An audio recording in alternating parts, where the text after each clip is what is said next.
आज चाहिँ हामी यो स्टेन रिमुभ गर्न जाँदैछौँ र स्टेन रिमुभ गर्नको लागि चाहिँ फर्स्ट अफ अल हामी आइस युज गर्छौँ। च्युइङगमको स्टेन हो यो चाहिँ।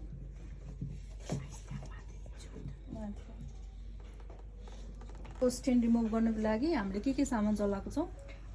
एउटा आइस अनि एउटा यो नाइफ अनि सफा गर्नको लागि टिस्यु पेपर पनि युज गर्छौँ।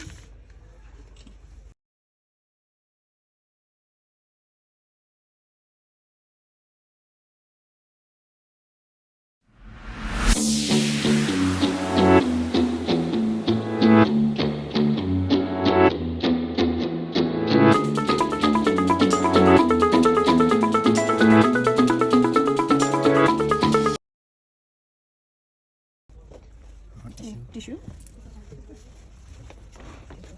र हामीले जुन ततारा रेडी गरिसकेको छौँ धेरै कम छ ठिकै छ।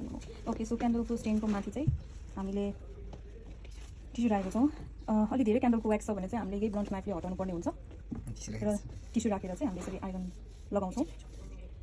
सो आइरन लगाउँदाखेरि त्यो व्याक्स चाहिँ माथि सर्छ। हामीलाई नेपाली कागज भए चाहिँ अझै राम्रो।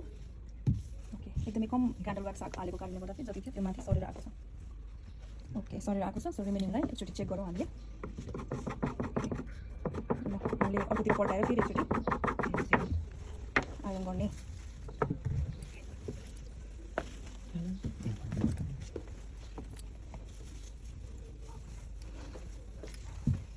ओके, सो रिमेनिङ हामीले यसरी माथि सरिसकेको छ र यसलाई के गरिदिने, धोएर सुकाइदिने।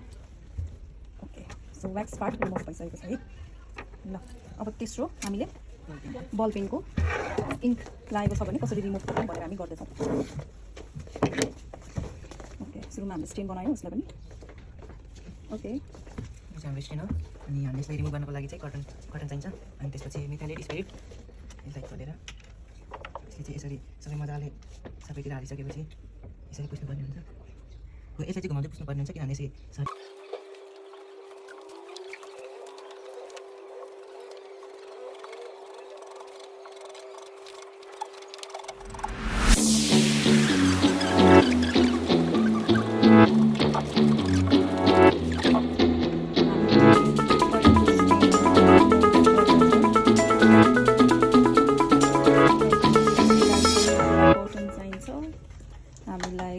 ब्लिच चाहिन्छ। अब यसमा चाहिँ हामीले याद गर्नुपर्छ कलर्ड कपडाहरू छ भने चाहिँ अलिकति केयरफुल हुनुपर्छ किनभने ब्लिचको काम भनेको रङ उडाउने हो है।